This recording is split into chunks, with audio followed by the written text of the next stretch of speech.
కలుగును వారికి కీర్తి. సకల సంపదల మూలము సుమనోహరి లక్ష్మీ. శ్రీ చక్రవాసిని మాత శ్రీ విష్ణు ధర్మ పత్ని. తనని నమ్మిన భక్తులకు దరిద్రమును బాపు.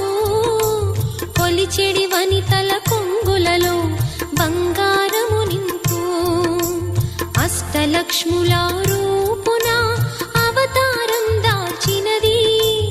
కష్టములను తొలగించగా భూమిలో వెలసినది. లక్ష్మీదేవి కథ శ్రీ లక్ష్మీదేవి కథ. లక్ష్మీదేవి కథ శ్రీ లక్ష్మీదేవి కథ.